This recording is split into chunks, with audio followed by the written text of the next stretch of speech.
went down some rabbit holes and had some work stuff. That's why I'm late today. Thought I would do something different. I have some really big things to read, but man, just I was up late last night. Not really anybody anybody's fault. It was game night, and then I was catching up on all the stuff from the NBA playoffs. Just kind of a hazy Friday. Hope everyone's doing great. I'm here to read through Land of Mist, A World Unknown, which is a campaign book for old school essentials, designed for use for old school essentials. I will hit the switch on at least I don't know how to do it in other platforms, at least on the YouTube side. This was kindly donated to me by uh, by the folks behind it. Of course, they gave it to me. No other, there's no money changing hands, and of course, they don't know what I'm going to say because I don't know what I'm going to say because I'm reading it live. I suppose every once in a while it's good to reset what's going on. When I do these read throughs, I do them basically blind. Don't I haven't flipped through the book. I don't know anything more than you might by going to the drive-through link, and there's a link to that in the show notes if you're interested. And seeing with that, that's it. That's all I know. It looks like something right up my alley. They have a couple of files that come in the download. Two of them I think are different sizes of this campaign map, and I just threw this up here. Something I've been meaning to do with other streams is throw up a map if it's good to. I don't know in this case because it's I guess kind of a setting map as opposed to something more detailed. Whether this will be useful or not. If it's not, I can close it and just focus on the book. But it was delivered, so we'll see it. All right, get in here. So the author here is Joseph Quinn with the original artwork by Tara Quinn, Emily Eastman, and Finney. Contributors Bruce A. Moser, Christopher Capone, Wicked Cool Games. Parenthetically, we have some legal stuff. What is the legal stuff here? I'm just kind of curious. This does not look like the OGL, but I guess it's just I guess there are some. It's pretty much looks like it's just laying out some artwork. Okay, some text derived from Dark Dungeons, published in 2010, under the public domain, and I guess this map was using Worldographer. Nice. They must have done something to it because they added. I don't know. I'm curious how they added those. I guess there's just I think Worldographer can do these kind of coastal edges. I wonder if they did that or did something else. But cool. That's actually a kind of a nicer looking Worldographer. I mean, I love Worldographer, but I can't say that the maps are kind of beautiful. But at least from a actually they did kind of a nice job making kind of striking, if you will. Even though when you look at it, you can say, "Oh, those are just your regular symbols." All right, so there is an open gaming license in the back. I was kind of curious about that. Okay. Oh, it looks like these table of contents is linked, which is cool. It's over 100 pages. So we get a lot going on here. About this book, Land of Mist is a campaign setting and third-party supplement for use with the popular role-playing game Old School Essentials. Inspired by classic tabletop fantasy worlds, it is a whimsical realm infused with magic and mystery. Hey, RPG Grandma. How to use. Serving as both a setting and a supplement, referees and players may wish to utilize all of the content in this book or only a portion thereof. It is divided into different sections for ease of reference. So we're going to have the world, characters, gameplay, spellcasting, artifacts, monsters, adventures, and stories of the mist. Hey, Ian. So each of these seems like it's kind of it's made modularly with modules so that if you just are interested in the world or if you're just interested in whatever they're doing with spell casting, you can just kind of pull that out, which it's more or less true of everything. But I like that they potentially have designed it, we'll see, in such a way that it's easy to pull that stuff out if you want to. I'll see. Most of this book is designed to be read both by the players and the referee, with the notable exceptions of the monsters and the adventures. Yeah, that makes sense. And Stories of the Mist has got some content from contributors. Okay, so you got a little bit of an anthology in there. Let's see. Land of Mist is not affiliated with Necrotic Gnome. Yep. What's inside? A unique campaign world, new character classes and races, options to play Enlightened monsters. Nice. hedge witch spellcasters and lycanthropes. I think play as procedures for underwater adventuring, alternative domain management. That could be neat, and a new mass combat system. Wow! All right, so they're kind of promising some good things here. I mean, underwater adventuring is fine. It always, I always remember back when I was playing Marvel, the 1980s Marvel. Just anytime you had these kind of superhero things, it always felt like the person who ever got water breathing as their special power, it was either going to be insanely powerful because you were underwater, or essentially useless because you're not underwater. It seems like that, given that this is, I don't know if it's, we don't get a scale here, whether this is kind of an island or more of a continent. But you got you got some shoreline stuff you can get into. I was gonna say, as I guess an environment, I find the underwater stuff is just kind of tough because it's there's enough different than being on land, obviously, because you're underwater, to make it frustrating. Because if you're one, it's like, well, what do you think underwater, like combat underwater, and forgetting the whole breathing and stuff, just you're underwater and you're doing combat. Um, what does that look like? Hey, Magnus. Oh, it didn't even show it was live. Curse you, YouTube. No, no, no, no. Sorry, YouTube. Sorry, didn't mean it. Didn't mean it. What is it like to be underwater? What is it like to do the things that you're used to doing in the game, but now you're underwater? Do you pretend you're not underwater, in that swinging a sword underwater is obviously not going to be as effective as on land? But do you just say, eh, because you don't want to frustrate the fighter, or somebody's got a great club or something, like, well, if I slow this club down in what a way that might feel more, I mean, forget even just realistic, just in our mind's eye, when you're underwater, just as you're doing stuff, you can't do things. It doesn't work the same way. That's part of being underwater. But if you actually do that stuff, then people are going to feel like as a player, just from the gaming part, it's like, well, it's frustrating. Why I'm -4 to hit, I'm minus whatever, I do half damage. Like, that stuff is not necessarily fun either. And then you've got the whole third dimension of the water, where things can be above you or potentially below you, depending on if you're standing on the ground or you're kind of floating somewhere in the water. And then how do you handle that stuff? Do you not handle it? So it feels kind of two-dimensional, but you're in underwater, but it doesn't really feel like you're underwater because everything is still basically on this flat plane. I feel like there are lots of ways, I guess, for it to just not be very satisfying, either as a player or as a GM. But I can't say I've really done it too much, really, because of those. Because I just think, like, well, I want it to matter that you're underwater, so I want there to be kind of consequences of it being underwater. But those consequences are often kind of just annoying. Oh, you gotta keep drinking potions of water breathing, or you're gonna die. Oh, you're thinking nothing goes quite as quickly as you want, and it's just kind of like, well, granted, yeah, that's true and stuff, but maybe it's not that fun. Hey, Redcaps. Redcap says, why doesn't my fireball spell work just because we're underwater? Right, and that's the other thing, right? How does magic interplay?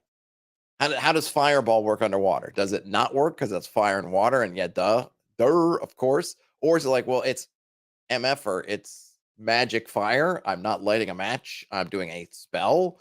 And of course, are you mouthing this spell underwater? Like what is it? Right, there's all these things that just maybe not it just maybe ends up being just kind of an annoying thing for everyone to deal with. Like I said, I don't know, so I'll be curious to see what they have.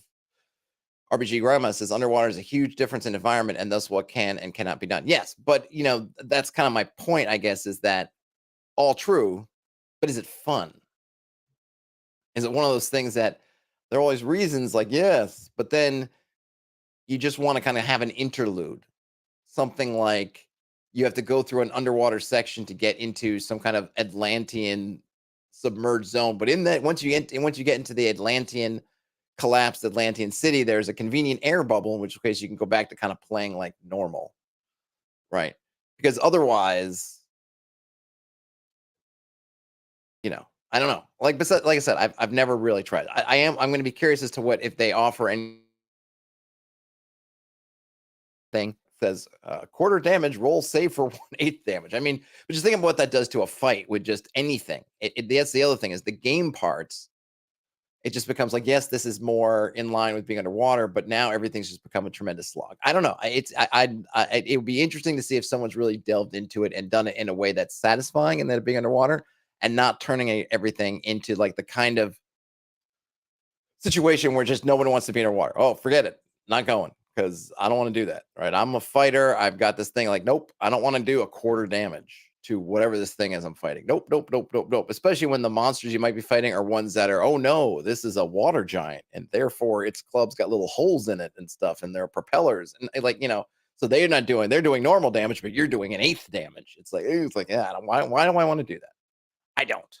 All right, enough of my sidebar on the perils of underwater adventuring as I see it. So we have the world, we have the land. The land is surrounded by water, and the water is permanently surrounded by a thick mist. Okay, so that is this dark stuff. That is the thick mist. The ignorant think that this is all the land that exists, and that the whole world is set upon a flat disk. The wise understand there must be something more, but can only guess what it might be. Frederick says, Pokemon, you got to play types against each other. Well, what type is there if you're a fighter, though? I mean, like, what's the types? You're underwater. They're not any character classes if you're playing, unless you're playing that's the problem, right? If you're playing a specialized, I'm going to turn this into the water episode. If you're playing a specialized water creature, that's great when you're in the water. And then outside the water, you might as well just have another PC because that's it. If you're not playing a water creature, you're great for everything else, but then you go underwater and it's a potential disaster. I mean, that's kind of a bit of my point, right? Not many things unless you're playing Prince Namor, who is just amazing in both instances, or I guess Aquaman, who's just got superpowers above water and superpowers below water. And it's like, well, you're probably going to want to avoid one or the other. RPG Grandma says you can't talk underwater either. I mean, yeah, it's difficult. I mean, you can make just kind of some noises, but yeah, I think having a conversation underwater also one of those things, right? So I just think it ends up making it's an interesting challenge to try to. You want to make it memorable, you want to make it different, you want to make it seem like you're underwater, but you also want to keep in mind that if everything just becomes a supreme pain to do, that no one's going to want to do it, and then and just balance it. And it's a game and it's supposed to be kind of fun. So just making everything into an eternal slog where nobody can do anything. And it's just like, we're just going to be swimming for our lives because we can't hit anything. We do no damage. We can't talk. We can hardly breathe. And everything's bigger and faster and waterborne and native to the waters. It's hard. Hard. Magnus says the fish from Megamind who's in a bowl strapped to a robot body. Oh, there you go. Oh, all right. In terms of that's kind of in that. I put that in sort of the junior Aquaman territory. Redcap says a shared understood reality of settings shifts dramatically. Whoa, yeah. Oh, I guess I missed the first part. Playing underwater almost changes genre from fantasy in some ways. It's like changing into a space game. Things change, expectations are different, etc. Yeah, and trying to match all that up, I just think you're asking a lot. Not is it impossible? I wouldn't think so. But like everything I always think about: is it worth it? Is it worth going underwater to have this interlude, which could be really frustrating? And what are we getting at? What are we getting out of it? What are we getting out of it? But we're getting sidetracked a bit. Not that that's bad or anything, but I think we'll see what they have to offer. But luckily, it's not like they're putting us in an underwater where we're forced to go underwater if we don't have to. We've got plenty of the place is called the land, not the water. So hopefully we'll be good. So we got some regions here. The coral islands, the northern shores, the lush glade forest, the wild woods, the pasture lands, the great desert, the frozen mountains, and Mount Dread. Undermoon. So you have the great desert. It's an interesting layout, right? Where the center, it looks like I don't know if it's meant to be kind of crater-esque, but I kind of get a bit of a crater vibe where it looks clearly we've got mountains. We don't know. We can't, one thing that hex maps just don't do a good job of by default is not showing the elevation changes because it kind of has that, but you don't know whether you're going up or down. So the way I'm kind of reading this is that you've got from the, it's has this kind of a tropical, I guess maybe it's supposed to be a continent, because I feel like it's supposed to be kind of big, but you know, you start at sea level, you're coming up, up, up, up, and then you dip down into this kind of crater, and then maybe there's looks like they're active volcanoes over here, or an active volcano. So maybe it's kind of dip down into something and then have this up here, which is kind of neat. It's one of those things that I wish that there was. I mean, I think there are different ways to do it. I think you could probably use colors a little bit differently if you wanted to, and not use colors for the terrain so much as use colors for things like elevation, which is certainly a possibility. But it's one of those things that it can be. I think I mentioned this on stream before. Somebody was complaining about, oh, it looked like, they were reading it like rivers were flowing uphill, and it wasn't. You could read it like that, but that's kind of it's almost like you're reading it to be annoying, when the obvious thing would be that either that's going in a valley between some hills, in which case it's not going up the hill and then down again, it's going between, but you just have a abstracted hill. So you get something like you have up here. You're not, the river's not going up a hill and then down again. It's going in between. But sometimes it can feel like, it's hard. It's hard to know without context of things like rivers. Like, are we going up? Are we going down? Parents, you're late, but not too late. So you're good. You're good. So so we have this mist. Doesn't seem like that. I think we're well, let's say beyond the mist. Nothing is known, which is fine. The mist surrounds the lands, the islands, and the water on every side. At sea level, it is so dense as to be impenetrable to light. Rising up for miles above the ocean, it gradually thins and curves inward to form a dome of permanent cloud cover. Oh, that's pretty neat. Below the water, it extends to the seabed as an unbroken wall of opaque, murky vortices. Oh, interesting. So it's not, you're basically in a bowl. The forgetting. All who pass through the mist are afflicted by the forgetting. Those who come through from beyond invariably know nothing of where they came from. All right, so it's kind of cool. So we're getting this idea that in a kind of Barovian sort of demi-plane kind of sense, this place is isolated, but they're building in at least some lore about, well, if you had your players, you wanted them to show up here at some point, they came through the mist and they just don't recall where they came from, which is either a good way to start. You could start your campaign that way, or if you wanted to shift them over from somewhere else, you could have them show up on shore somewhere, not knowing where they came from. And then maybe, depending on what your campaign's about, is it trying to get home again? Is it trying to make the best of that situation? So on and so forth. Oh, and then we have another little twist. The mist itself is a sentient being, enigmatic and elusive. It does not reveal its intentions, even to the immortals that dwell within its mind. Oh, that's an interesting concept. It rarely intervenes in the lives of those ensnared by its haze. When it does, its purpose is to subvert any knowledge of the world beyond. So, okay, so the mist is actually smart, and it doesn't want the people inside to know about the world outside. And of course, we don't know whether that's good or bad. Is it trying to help us, save us from a fate worse than death, or is it trying to keep us? Is it the man trying to keep us down? Above the water, the dense, foggy mist extends for hundreds of yards outwards. It is always so thick as to make it impossible to see what is on the other side. There's no barrier to traveling through it. As long as a person can still see the land, the islands, or any part of the world within, they are not affected by the forgetting. So if you keep in some kind of sight of some location on the inside, you're good. Traveling upward near the clouds is impossible for most. Flight works normally up to a few hundred feet. Above that, the pull of the land becomes ever greater as one rises. Oh, interesting. So it's got kind of relative gravity. Whether by magic or might, the force becomes insurmountable before reaching the clouds. The lone exception are the mist dragons. They are able to fly themselves and their riders high into the sky as easily as they can close to the ground. However, they will never breach the ever-present ceiling of clouds. People, creatures, and objects, such as vessels or meters, do sometimes fall from the sky. Even so, they are never again able to rise above the clouds, and they are always disoriented by the forgetting. Oh, so pretty neat stuff. So I kind of like it because I suppose in some way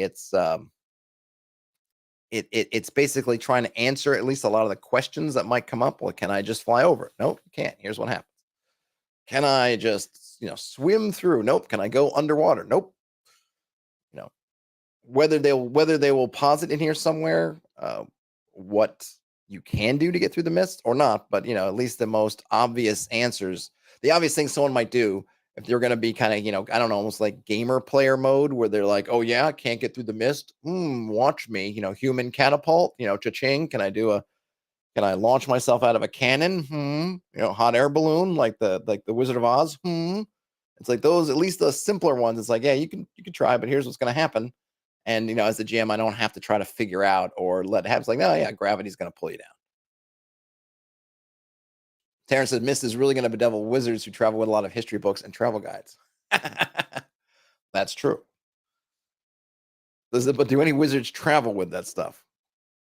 That much stuff?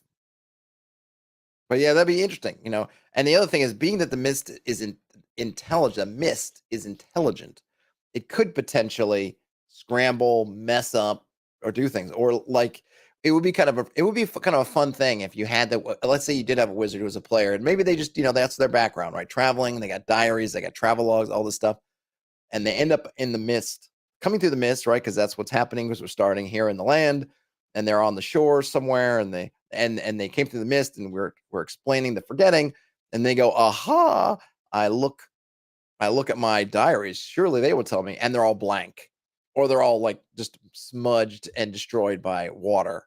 They're just soaked, and there's a few ways you could have it, especially now that we know the mist is intelligent, and presuming has great mystical magical power.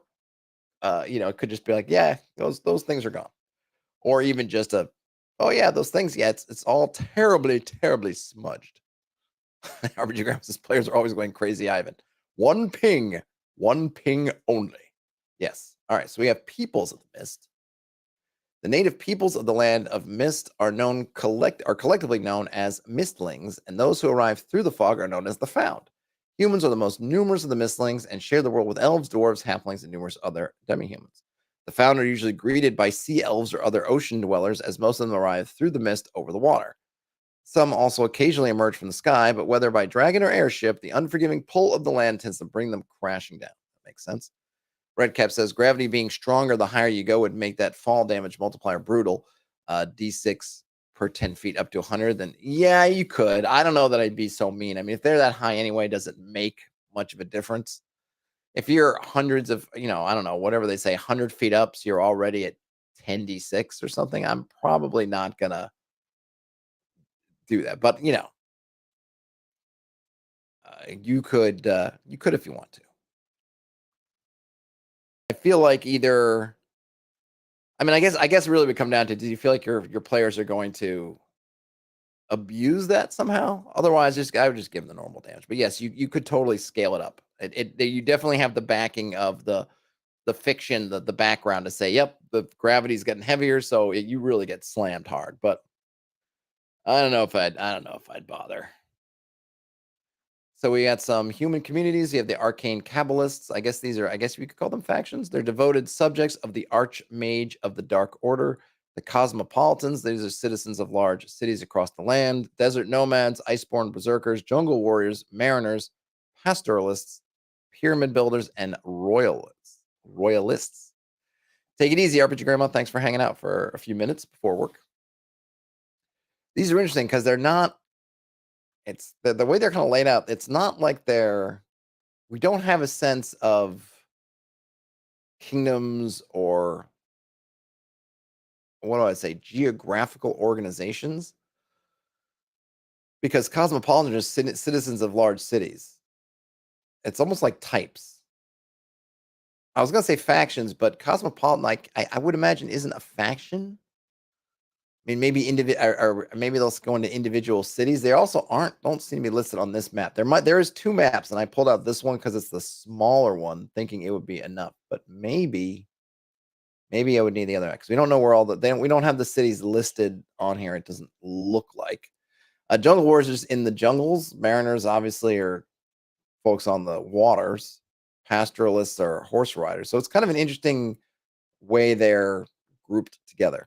We have, so I guess those are all humans, or mostly humans. They say here human and demi-human. I'm wondering, but we also have, maybe in addition to, we have Badlands beasts. These are enlightened monsters that are in the deserts. We have drow, dark elves, and moon drow of caves, caverns, and the undermoon. The undermoon being somewhere, we're not sure what it is yet, but it's over there. Is drow not Is that not a Watsy? I would have thought Drow is Watsy. Or is it not? Did they let that one slip through? And this is just water for the working man. At one point it is iced, but it has since melted, unfortunately. Elven Islanders. These are aquatic elves. We have Forest Fae, some more elves. These are in the Wild Woods, which is where? There we go. Half homes, halflings of the idyllic shires in the valley west of the pasture lands. Where's that? There we go. Yeah, one of the funny things, you can use things like shires, and you don't have fear that Tolkien's heirs will sue the pants off you, the pantaloons, if you will, because he named so many places that are just, it is what it is. Like, he can't copyright the term shire because it's not a proper noun.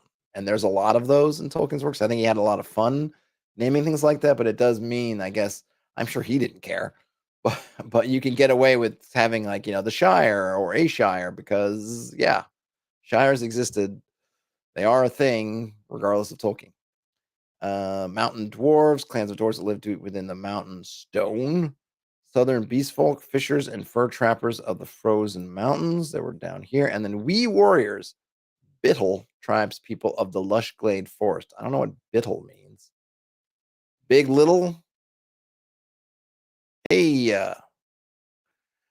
the Berg. What is the Berg, Terrence? All right, so we got a bunch of things here. Hey, Squirrel Hermit.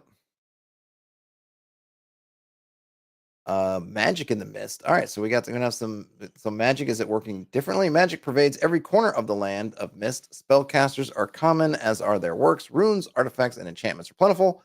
However, there are limits, and they are beyond mortal control. Okay, and then I'm just gonna read the note on divine magic. I feel like I'm going super slow. Hey, Michael Fraker. New Hampshire. Is that where the Biddles are from? They're from New Hampshire. Divine magic in the land of mist is governed by the Immortals. All right. Can you take their heads? Here we are, born to be kings. Sorry, did anyone watch the Highlander TV show? I was a big fan. I mean, it wasn't a great show. I'm not trying to say it was a great show. I would not even sure I would call Highlander was it Highlander? It was not The Adventures Continue. Excuse me. Was it just Highlander, the TV show? Anyway, I enjoyed it. It wasn't very good, but I enjoyed it. These ascended beings were each at one time living creatures of the world. Through grand deeds and the faith of their followers, they transcended their mortal lives and joined with the mist. I keep wanting to say midst. They exist within its mind as if in a lucid dream, and from time to time descend to tend to their worshippers in the cults they left behind. That's very cool. And it's also kind of a goal here. I mean, this is something that presumably, I think they even mention is players should read this too. So this gives you kind of, if you want to play the goal of kind of becoming a god, then you've sort of got something you could shoot for, which is, I want to become an immortal. And it seems to be something that, not necessarily that it's absolutely readily doable, but it is something that can be done. Terrence says he likes Adrian Paul's Highlander better. The show itself, or his character over what's his name's character? Why am I forgetting the actor's name? It's one of those things, like, why did they had Sean Connery playing an Egyptian, and then they had a Frenchman playing a Scotsman. The character. I mean, I liked Adrian Paul. I thought he was good. I even kind of liked the sidekick dude, and then they did the whole thing with the sidekick dude became a Highlander, though, the show is kind of getting long in the tooth. I like some of the things they did. They had some fun episodes. They did some interesting things with it. Christopher Lambert, thank you. Yeah. Christophe Lambert, as they say. Yeah, he played some weird characters. Right? He plays a Highlander. He plays a Raiden kind of character, in the original Mortal Kombat movie. Some interesting choices there. But I do think he brought something to the Highlander role. I think it's easy to kind of make fun of him because, like I said, he's a Frenchman playing a Scotsman and not doing a very good job with the accent or anything. But I felt like he had something to him. Adrian Paul's Highlander's in a different, I guess, life place. And it's different because it's the show. Because the show has to exist in this sort of bubble in which character growth is either really small or you always have this, you're in kind of a stasis thing. Whereas I like a little bit of what was going on. It's not a lot, but I sort of like what was going on with Christophe Lambert's McLeod. Enchantment everywhere. There's enchantment everywhere in the Land of Mist. Mystical runes. All right, we have peculiar magical effects. Bruce and Beast folk, the most ancient of peoples, have endured even as their descendants evolve. An entire race of humans, the Biddles. Oh, here we go. Now we're gonna get the Biddles. Are transformed to Lilliputian proportions. Werewolves and other lycanthropes struggle to suppress their wild urges and attempt to lead normal lives, while typically dim monsters achieve sentience and gain agency. Don't. Why'd you have to say gain? And just say achieve sentience. People in the real world, I don't think, unless we're talking maybe in some kind of socio-political thing about agency, it feels like they throw in sort of a meta gamey thing. We're gaining our agency. You can't stand in our way. Terrence says, I want the power where you can just pull a sword out of his back pocket. Absolutely. Who doesn't want that power?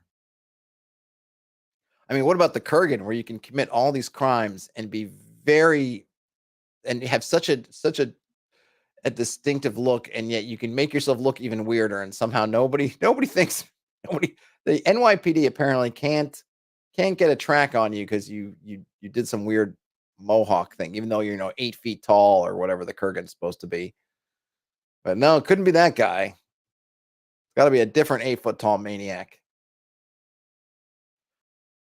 Character. Okay, so what do we go? So we got. I'm not going to get in deep into the characters. They do have a variant human. They don't mean variant human like in the 5e. They've got 2 new types of humans. So the Biddles, which are Lilliputians, if you know your Jonathan Swift, and also Brutes, not by Fabergé.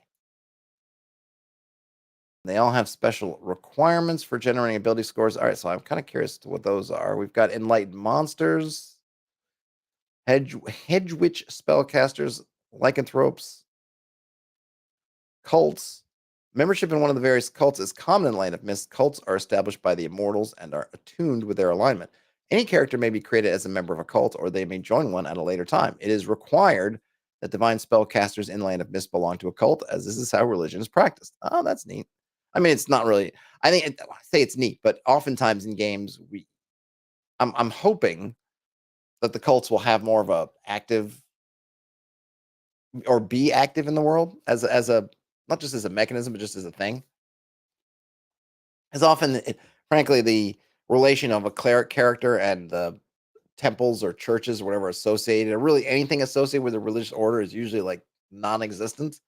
Nobody really cares. Nobody really does anything. So I kind of hope that this idea of the cults will be developed as something that you don't just have membership in and just say, "Oh yeah, I'm part of the cult of so and so," and then it's never mentioned again, or only to do some kind of super secret hand signal to alert other cult members, but then actually maybe you actually have responsibilities, or at least you can gain ranks in the cult and kind of do things, make it seem something that's more part of the world as opposed to just background. Totems. A player may at any time choose a totem for their character, an emblem of an animal spirit which they hold sacred. At higher levels, they can use this emblem to summon their spirit animal to assist them. The decision to choose a totem should be weighed carefully, as it cannot be changed once chosen. Totem animals are summoned as a form of divine magic and are described in the spellcasting section. Oh, that's pretty neat. So you pick a totem, you pick it at any time, and at higher levels, they can use it to summon a spirit. But what does it do at lower levels? Because, not that it matters, but I would wonder if the way that's written would make it that why would I choose my totem animal until I can get to the place, get to a level where I can actually summon it, and then I would maybe. I suppose you hope I'm just not going to be a power gaming type and pick whatever's the most powerful thing. Because these are things I really like, but I want them to be kind of character driven, either because they're all basically the same and just their form changes, or because these are really neat ways of just getting your character in the world. So I wouldn't want it to turn into a purely mechanical A plus B equals C kind of thing. And I guess not to rant, not to go on kind of a 5th edition thing, but I feel like a lot of the stuff in 5e it ends up boiling down to that, and that it's really not 5e's fault, it's a kind of character generation thing. Because as if you're maximizing your character as an completely independent function, or I should say, completely independently of the setting, then everything just becomes an ingredient. And your class becomes an ingredient. Well, I want to get these things, there's other things, so I'm going to have these 3 classes, even though it makes 0 sense why you would do these things. And then I'm going to pick whatever the spirit animal to do this other thing because that fits in with my character, which to me is just not something I'm interested in. What I really would like is that something happens in the world and you're inspired or whatever, and then you pick the totem, from that. I almost think which could be something that you don't pick at all, that some event happens in the game, and then at that point, even it could be a table decision, right? Or the jam, something happens, and you say, "Oh, hey, you can pick up this, you know, this totem animal can be yours." Terrence chooses a capybara. Well, hey, that's a choice. Quantic elves. I don't really. I mean, I'm interested in them, but I'm not going to get into the whatever their requisites and blah blah blah. Let's see there. I have aquatic elves of level 2 plus, so they can research. They have spell casting. They can use magic items. They've got camouflage. Oh, so they literally have camouflage. They've got kind of this pigmentation thing. They're good at swimming, navigation, and they deliver excellent unarmed damage, and of course they got water breathing. I don't have numbers in front of me, so I'm not going to. I mean, I don't have the time, the effort, or the effort's not the word. The time or the wherewithal to try to sit and see if these are all perfectly balanced to existing things. So you feel free to tweak at it. But we get aquatic elves, they get some spells, they got all that stuff, and we have some stuff about their strongholds. We get beast folk, they get infravision, they have natural armor, they get extra hit points because they are robust. And this is kind of cool. They get you have to roll on these tables, or maybe you could pick. I don't know. But we have tables for for generating an appearance, height, weight, their ears, whether they're pointy and looks like something either pointy around and then either small, normal, or large, and then their teeth, whether they're human-like or sharpened, or have an overbite or an underbite, have fangs, or just have no teeth at all. Hey, Gummy, how you doing, Gummy? About their eyes, what the colors of their eyes, the iris, both the iris and the pupil. What color is their, I guess, their skin, and they're calling it a hide. Well, I guess because they have that natural armor. Yeah, they've got sort of a thicker animalistic skin. You roll for the coloring and then also for the hair. So you get some really fun combinations there. And they can also have, I do like that they're giving, we'll see if it extends all of them. I like always having some kind of domain level thing. And they say they're supposed to have some domain stuff in here in terms of some mechanics. Desert druids. During any movement, so a desert druid forsaking other actions for a round gains use of both of these abilities. They can either dash, or I guess both. They can dash. So during movement, they can basically run. So they can just move fast. They can move basically twice movement, and then they can try to dodge attacks. So I guess it's them kind of racing across the scene. Is there what would be the reasoning for that? Is this that they live in the desert and they're used to running across sand, so they just are super nifty like that? I mean, I'm down with it. I'm just kind of, what would you think would be the fictional background between them being sort of extra agile, given that they're desert druids? They've got some divine magic. Desert druids must be faithful to their alignment. Yeah, it makes sense. They can do some research. They can cast spells. They can use magic items. They can turn undead. And then we've got, they get spells at first level. Did OSC, did they do that? Did they I don't want to say fix, but did they give the clerics spells at first level, or did they follow BX and omit spells for clerics first level? And then they get some turning undead.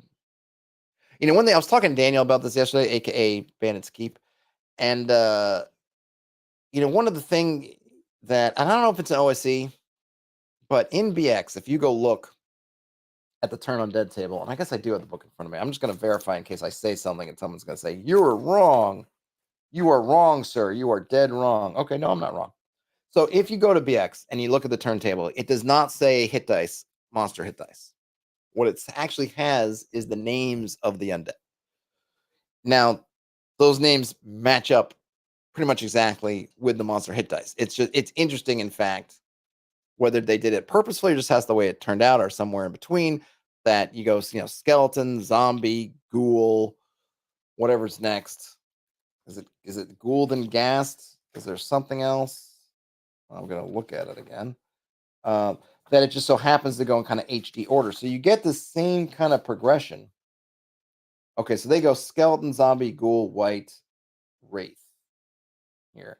But you basically get, and I don't know if between ghoul and white, there might be more than one level. I don't remember. But in any case, you get kind of this progression.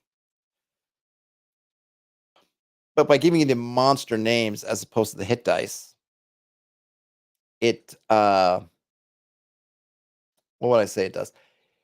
It's almost like a little bit of world building, because it communicates to the player, not the hit dice, which their character wouldn't know anyway, right? Your character doesn't know anything about hit dice. But what you could say the character does know is that whites are more powerful than ghouls, ghouls are more powerful than zombies, zombies are more powerful than skeletons, so on and so forth. So you almost like you're getting this idea, and then when you're in the game and you come across something, and assuming you're able to identify it, you identify it as a white, let's say, then your cleric goes like, "Oh my god, I'm only level 2. I can't deal with a white. Got to get the heck out of Dodge," sort of thing. And so I think that's kind of, in a way, I think it's clever. So I went and just look in the expert set. So expert goes skeleton, zombie, ghoul, white, wraith, mummy, specter, vampire. That's how it goes. Like I said, I don't remember what's the difference between a ghoul and a white in HD. Oh, why am I going down these rabbit holes? I don't know, because I can. A white, yellow mode. A white is, a white's only 3 hit dice. And here I thought 3 with an asterisk, but it's only 3 hit dice. For some reason, I had in my mind that a white would be. I'm sure I have. If I read through it, it's probably got some funky stuff, but interesting. We get fairies, fey demi-humans no more than 1 to 2 feet tall with insectoid wings. So literally, like they were talking about Tinkerbell kind of thing. Combat defensive bonus. They get fairy magic. They have some fairy skills. Find and remove treasure traps. Move silently, pickpockets. I wonder why they say treasure. Is that something that? Okay, so I guess that's what they call it in old school, treasure traps. They can fly. They're vulnerable to iron, and they can increase their size, but it's illusory. Illusory. And there we get the fairy magic spells that they can get. Oh, interesting. They put in a table, so I guess you get them randomly. I don't think the druid didn't get them. Didn't have that. And we'll have to see if the magic users get something random too. But it's nice. I will say that rolling for spells is something that a lot of people do. I've done in the past. Had players roll for what spells they have, and so having a table, it's kind of nice. So I can just make it easy to roll. Not that it's super difficult, but we have the Forester class. That's arcane magic. So we're looking at, I suppose, kind of a ranger, but interesting that this Forester is not. So rangers, right? They usually would follow the kind of druid kind of thing, right? Sort of nature magic. But here they're going arcane. They're bound to the wilderness, so they can only memorize spells when they're outdoors and above ground. They do get to detect secret doors. They can hide, at least outdoors doors. They can listen to doors. Do they get a special? They don't get a special list of spells. Oh, this is allowed races and max level. Okay, so humans, so elves, halflings, and humans are the only ones that could become foresters. Foresters. Why would you do that? Gremlins. All right, I'm gonna kind of speed through. So I think we're seeing there's a lot more of a sort of a fairy tale vibe to it. That guy looks like a really angry Yoda, a young and angry Yoda coming for revenge. For what they did to Yaddle, he will have his vengeance. Moondrow.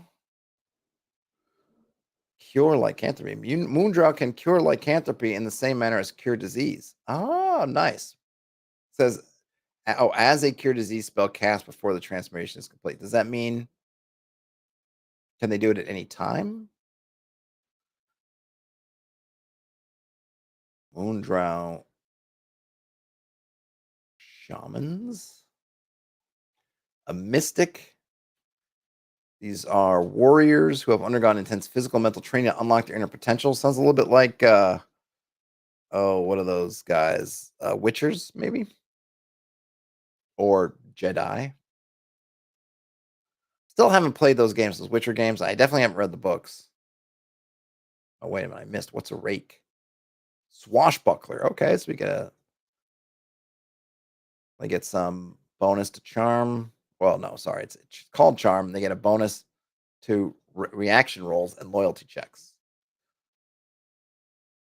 That's a pretty good bonus because I think that means that they'll never get just an attack on sight unless you just roll that natural ones are always like that because they'll get 2+2. They always end up at 4 minimum. Rake chances of success. Oh wait, hold on. Let me see what did they get. So they got climb sheer surfaces, find and roof traps, hear noise, hide in shadows, move silently, open locks. I don't think I have a problem with the overlapping on the thief skill kind of stuff. I suppose if you had a pure thief, maybe they'd be annoyed. I mean, I will say this: when I was playing it, when I played a thief in an advanced Labyrinth Lord game, I enjoyed my thief. I've talked about the stories of this thief before. Did I see it? Did we do Aquatic Elf already? But these are advanced options. Okay. So this is if you're playing with the OSC advanced options, which is basically like AD&D. So your species and your class are split. Then they have it this way. Anyway, we were playing at Labyrinth Lord Advanced, and I didn't roll. My character stats were not very good. So trying to maximize what I had, I went with a halfling thief, and that's fine. Right? It was good. But then we had a near TPK. I was the sole survivor, so I was hanging out, and then the one of the players whose characters had died created a new character, and essentially the GM opened it up and said, "Well, you can use any of the classes, and I'm not going to. I'm not going to. I don't care about the. Basically, you can ignore the requirements." Now, I actually don't like those requirements because to me, and this is kind of nice artwork here. And sorry, I'm kind of skipping over. We have Biddles, who are sort of Lilliputian type characters, and Brutes are, I guess, almost like a Neanderthal, kind of just big. They could speak to beast folk. So anyway, I'm not a big fan of the attribute requirements in something like AD&D, or I presume the same thing is in something like OSE Advanced. Maybe, I don't know. I actually haven't read OSE Advanced. The main problem is that the rich get richer. You've already done really well on your attributes, and now you unlock these classes that are powerful because they're kind of tying the fact that these classes are supposed to be rare to the fact that they require those attributes. So you can become a paladin as opposed to just a cleric or a fighter, and the paladin is just kind of better than they are. It's just like, okay, you can do the stuff, and then you get to do more things, and you already have done better because you have increased, whatever. So it's kind of like, great. And so my guy didn't have very good attributes, and I took the thing that I qualified for. Looking at everything, I was like, I'll take a thief. I didn't think to take another character class. Now this other person comes in and they go and they just grab the monk class, which has everything that my thief can do and is just better at them. And maybe they're not flat out. I don't know if they're even just they're flat out better at it, but they're just thieves plus. And there's no. And the thing is, which was slightly annoying to me, was it wasn't like there was a drawback. If I'd known I could have been a monk, I would have taken the monk, because it was just as conceived. When you take out the fact that you're supposed to have all these attribute requirements, it's just flat out better. It's like, okay, well, why would I have just done a thief if I could just be a monk? And so this monk guy comes along and just suddenly just kind of just being better at doing my things than I could be. I just felt like I'd been made a little bit obsolete. Um, I don't know what to do with the rarity stuff unless you just say there can only be one, or there could be only one thing or something like that. I'm not sure if you're not going to use attributes, but I do think that I do think that I don't like that kind of double dipping on a good thing. Like, hey, you're going to get +2 to attack, and you're going to get plus whatever, and this or that, and you're going to have more hit points than everybody else, all this stuff, and you get to unlock the better classes. Like, I almost feel like give those people with the high rolls a little bit less, balance them downwards towards us normal folk instead of pushing them ever higher into the stratosphere. So this section is interesting. It's called Enlightenment. Instead of choosing a class, a player may create a character based on a monster that has achieved enlightenment, known as an enlightened monster. After rolling ability scores, use the tables on these pages to determine their attributes based on the hit dice from their monster description. Some enlightened monsters use weapons and armor, and some retain their attacks and armor class. Refer to the monster's description to apply these attributes. All right, so we just get some max level and hit dice, depending on the hit dice of the monster. Let's see. I'd be curious if they cover monster has a weapon attack. All right, if the monster has no weapon attack, retain the monster's attacks. Cannot use any weapons or armor. Has unarmored AC of monster. Other attributes are handled as follows: knows chosen alignment language. Choose 2 additional languages. Movement rate is retained. At maximum level, may build a lair. So I guess you can't. Okay, so a few things here. We have some limits, which is probably good. You can't pick a monster higher than 4 hit dice. That's your max. And then if you pick a high level monster, then you're capping your level progression, and your hit dice is not is at is the it's locked into this table. It's not whatever the monster would have. But you do get a +1 bonus to AC. Why is that? Why does the 4 hit die monster get a +1 bonus to AC? I'm not sure why that would be. And this one's interesting too. If you're less than a hit die, you get a +2 bonus when attacked by a large opponent. I guess that's presuming that all the creatures that are less than 1 hit die are small or tiny, which probably is true, but I don't think it's absolutely true. Aren't goblins things less than a hit die? I don't know. But maybe you would say they're small enough that large opponents they would still get that bonus. And we get their saving throws are kind of fixed. The thing is with monsters, if you just go by the book, is some of them, if you're an enlightened, I don't know, giant spider or something, like there are some monsters whose attacks, I think, from a character point of view, are maybe a little bit broken. Maybe that's broken is maybe too strong a word. If you're saying you're going to get either multiple attacks, because depending on the monster, you might have multiple attacks, and the multiple attacks don't necessarily factor into their amount of hit dice, because it's kind of all over the place. Or you could have special things like poison, like paralysis, like petrification type effects. And some of them, again, are not on super high hit die monsters. When you're only facing the monster once in an encounter, that's one thing. If you have that on an ongoing basis, basically never ending, most of those attacks are just, they hit you with it, they do whatever, or a breath attack or something like that, then, hey, you just got it. has the capability to be overwhelming to the game a little bit. I remember the third edition had their thing, which I talked about in the past, also where you could build out your you could build out a progression for different monsters. Now theirs was super involved. See, this is the thing that's nice about this is it's very clean and it's small. It's one page, two columns, you got the whole thing.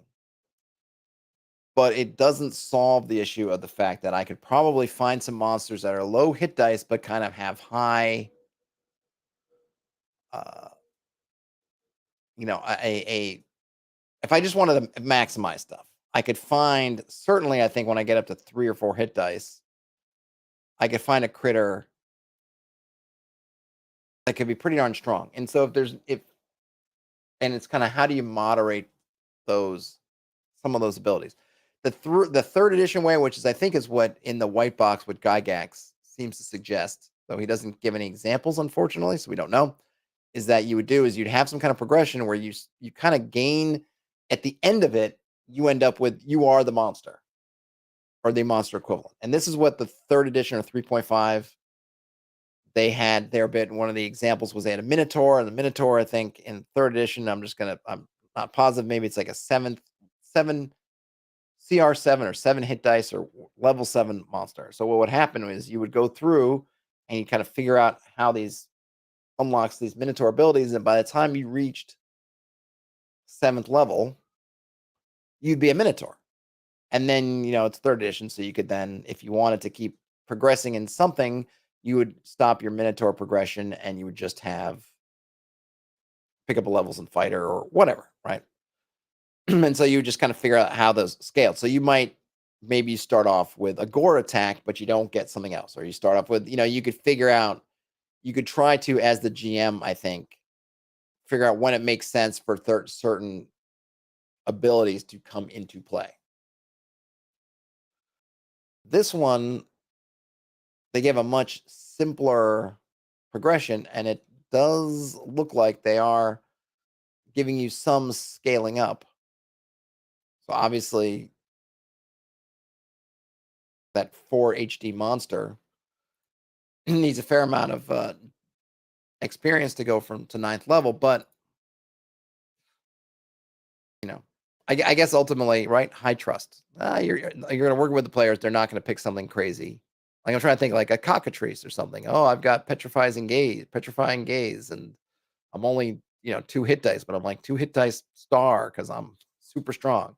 Or you could do something which I think I've seen some folks do, which is kind of interesting. I might do that at some point, which is just try to kind of reorganize the monsters, sort of redefining them and trying to get kind of a better balance of hit die to capabilities so that you could kind of come up with a less hodgepodgey. Because like I said, some of the monsters just they're not really balanced for their hit dice. They're not trying to. So you don't end up with things like, oh, I'm only 2 hit dice, but I'm wicked strong. And, I've got like 4 attacks and a breath weapon and something else. It's like, whoa. And, it's just, you don't want it to, you don't want the game to revolve around that creature. Right? Right. So we have hedge witches. You could be a sage, a shaman, a trickster, a Wiccan. We have some progression here for them. Oh, that's a nice picture. I like it. You could be a lycanthrope, get an animal form and your human form. You could choose one. Oh, this is nice. You can either choose once per day to be immune to all non-magical damage for 6 rounds. You could choose monstrous form. You transform into a beast, kind of a beast form for 6 rounds, or you can regenerate once per day. So these are much more limited. I almost feel like, are they too limited? Because I think if you're but I understand, I understand it because again, these are in mythology. Lycanthropes are kind of hard to kill for these reasons, but of course, you're supposed to be playing as a character with other people, and if you're immune to non-magical damage, you can have a monstrous form and you get to regenerate. Then, much like the enlightened animal creature kind of characters is you get the potential just you don't need anybody else. Like I'll just do it myself. So I get why they have you choose one. It might be nice or interesting to see what happens if you play with some kind of increase. I really do love I love tying things to your level. And I would figure out some way to get your level in there. Not to make it that at high levels it's just always on or something, because that's still really strong, but uh maybe increases with levels. Either the number of times you can do it or the length, the amount of time they last, something like that. Parents said they had a friend that played a trumpet archon with the savage species rules. It sucked forever. Then one day, kaboom! Encounter ruining powers left and right. Yeah, the savage species was the name of that third 3.5 edition book, and yeah, you really had to be. I mean, that was the problem with that book is it was trying to. It was like a mini game of like, okay, we're going to create a class using Excel. There's a lot of sort of number crunching and doing long division, and you had to make these choices of when, because they couldn't tell you obviously if they're gonna just basically open up the monster manual and say convert any creature in the world to a class. They can't. There's just too much variance. So you have to. At some point, it comes down to your GM senses and your I don't know your process, your way of feeling it out as to when it's appropriate for certain characteristics to unlock. So obviously, that GM maybe said, okay, we're going to make yours sort of top heavy. We're going to make this class top heavy in that you're going to start off weak from 1 to 4, and then at 4, all of a sudden, bam, you're going to open stuff up. Maybe they just said we're just going to lock everything. I don't know how many hit dice or whatever or CR a trumpet archon is, but maybe they were like, okay, you're going to have to go from first level. Say a trumpet archon, it's six, literally a equivalent. Oh yeah, they use level equivalents, right? So that's where. So it's level 6 level equivalent monster, and you're not going to get anything. Then at 6th level, you get everything. So that could be where you get this kind of all of a sudden you go nuclear archon. But it was tricky, and I only did it a few times. I know I had one person in a game. He wanted to play a Minotaur and just happened to be at the Minotaur's one they give you in the book, so I didn't have to do anything, and that was cool for him. And I felt that one was pretty well balanced. But yeah, once you get outside for that and people are doing their own, you really gotta hope that people are kind of on the ball and just ready to, or just have it kind of in hand, because it could be either super underwhelming, and maybe it was for that player, but they just knew like, oh come on, I just got to reach level 4, just get me to level 4, and then they hit it and suddenly they're taking over. All right, so we have some common lycanthropes: devil swines, werebears, were-rats, were-tigers, were-wolves. You have to choose an affliction, so you might be in chronic pain, you might be mad, or you might have an allergy to silver. Nice. Now we get the cults. I'm going to kind of breeze through these because I'm desperately over time already. But you got, lawful cults, neutral cults, chaotic cults. Characters who are members of a cult receive a bonus for same alignment encounters and a penalty for opposed alignment encounters on reaction rolls. Okay. That's interesting. So that's a little balancing feature. But I guess it's not, is it, is it encounters with other cults, or is it just encounters, period? I'm not sure. Oh, we got some level titles and a stronghold option. Not every class is by default allowed to establish a stronghold or become a ruler of a domain. At the referee's discretion, a character of any class may be allowed to do so once they've reached their maximum level. In such cases, construction costs may be increased by 25% or more. Huh. I don't know. I'm not sure why you want to increase the cost for them, but I guess maybe because they're doing something that's against their character. I don't know. I suppose you just want to encourage. I guess you want to make the people who have those domain abilities feel a little bit better, because maybe the other classes, since they don't get domain abilities, they get something else that's kind of cool, and so you want to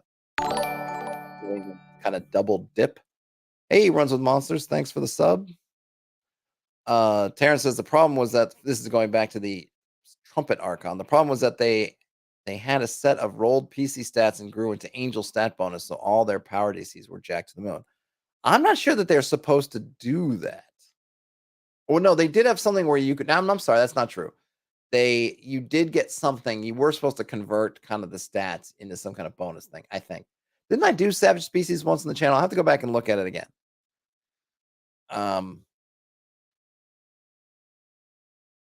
But I thought that those worked differently. I wonder if they were doing it right, but it's been so long since I've done it. It was one of those things that, man, if you could come up with a simpler way to do it, it would be really cool. Because it seems like I was reading somebody talking about playing in Tom Moldvay's game or games, and that they played all kinds of creatures. And it seems like a lot of these older games, people played all kinds of wacky and crazy stuff. It's funny because I think it's kind of against, in so many ways, how those original games really played was very much not like our later imaginings of kind of grognard play. Humans only, and I hate all this stuff, and apparently, one of the characters and one of the players in Gygax's home game played a Balrog. That was one, and I don't think not any evidence. I don't think there's any existing character sheets or anything to see how that Balrog worked in terms of the leveling system, but they played a Balrog now in Tom Moldvay's home game. People are playing all these different kind of crazy creatures. This stuff it was much more open and free in that way, I think, than we give credit for. It's just unfortunate that evidence didn't loop back into the game. We don't have rules for that in BX. You want to play something kind of loop-de-doop-de. Here's how to make races class, species of class for something off book. We don't get it. We don't even get the implication. I mean, I think Gygax kind of, by the time you get to AD&D, Gygax is preaching, no, don't do that. That is madness, kind of thing. Whereas in the original White Box, saying, yeah, Gygax, go crazy. And then they corporate Gary took over and said, nope, forget, don't listen to that. Don't listen to that old stuff. Listen to me now. Hear me now, believe me later. Don't do that. So it's a shame. It's a shame, I guess, ultimately is what I'm saying. But these kind of settings like this one, you getting some of that back. You play gremlins and you play fairies, literal fairies, Lilliputian folk, enlightened monsters. So if you're looking at something you want to pull out of that might be something to pull out. It's just some of those species, or even just the kind of enlightened monster thing. Though I'd love to delve into that a little bit more, which I probably will have to just delve into this whole thing more because I'm running out of time. Maybe I should just end it before we get into underwater adventuring. I'm gonna have to just do this as a part 2. I was hoping to do this in one part. Part of why I chose this was my hope that I could do it in one kind of sitting. That's kind of why I picked it. But there's enough going on, and once you get into a couple of side tracks here and there, suddenly you're at over an hour, and I don't want to say barely scratched the surface. It looks like, well, we're almost, what would we call that? A little bit less than half the way through, though probably maybe a little bit, I imagine, since we've got stuff at the back that's like the anthology stuff and appendices kind of stuff. Maybe we're a little over halfway through, but I don't want to keep just being super breezy because I'm just trying to be fast. I don't like what I do that. I don't want to give something short shrift. So let's call it here. We got to get a bit of the setting. We got to see some of the character stuff. Interesting things. The setting itself, I mean, the names are kind of generic. Mount Dread, it's like, oh, Mount Doom. We've got Mount Dread. I mean, it's also a volcano. The Great Desert. Okay, Frozen Mountains. That's fine. I mean, there's nothing wrong with it. Like I said, Tolkien did this all the time. I mean, Mount Doom itself, kind of a generic. The story is so awesome and everything, and its legacy lives large. At Mount Doom. I mean, Doom is a cool sounding word anyway, but Mount Doom. But ultimately, it's just Mount Doom. I'd love to get in more about. Right now, it seems like the things. We really have two kind of aspects now that if you're thinking about what right now is setting this apart from all the other stuff we could play, is the mist concept is interesting. I think a lot of people are just going to kind of, it's, I don't know how much is going to enter into it. We don't know what, the couple of interesting things in the mist. They could have just gone with, there's like a fog like Barovia, and you come in the fog, you end up in Barovia, and you can't leave. That they could have just done that. And it would have been like, whatever. But I think you just would have kind of run with it. because in essence, we're getting this setting book, and they're kind of saying, "Here's how you stay in the setting," right? Because you brought them the setting, you don't want them just to really immediately turn around and leave. So here's something to do if you're not going to start them, and they're going to be kind of embedded in the setting. Whatever, that's fine.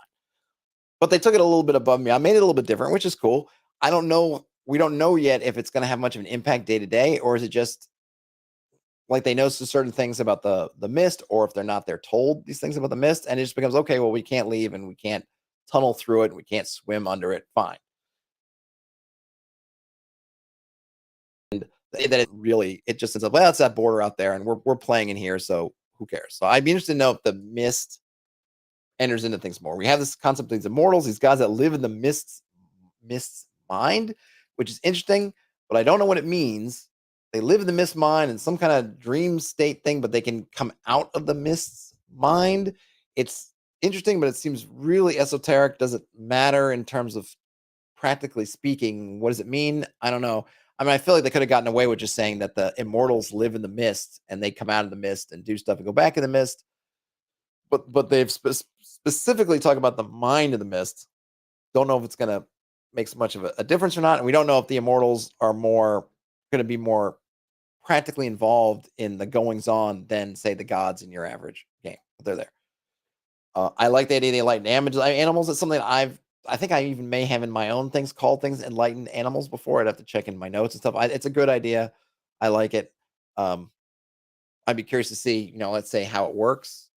It's very clean and it's short, but it might leave some room. But again, I'm going to go high trust. I'm not going to worry about what people might do if they're just want to try to min max it, whatever. So yeah, you're just going to play through it. That's good. The classes are the different creatures are different. Yeah, creatures as classes, and that stuff's kind of interesting. It's desert druids.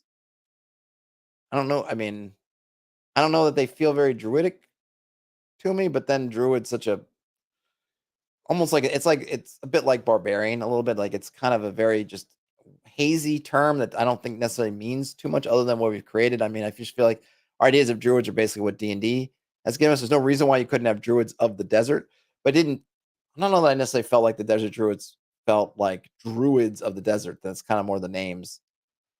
Maybe they could have found a more like a dervish or I don't know, or maybe not something, I don't know, something that just maybe speaks more to what they're actually doing there. But we got a lot of stuff. It's well laid out, well put together.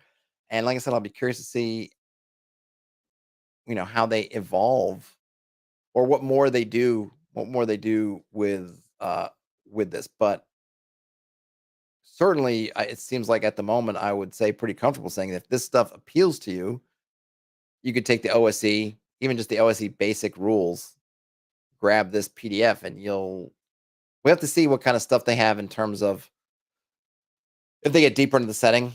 We haven't seen cities, we haven't seen cultures, we don't really know. This map makes it look like it's all wilderness, but we know from the text that it's not. So I'm kind of curious to kind of what more they give and kind of what kind of adventures they want you to do, or is it just like plant your whatever your adventures here? I mean, you could presumably, and certainly in one of these areas, if you just wanted to throw Dolmen Wood basically in there, it feels like one of these, the Wildwoods.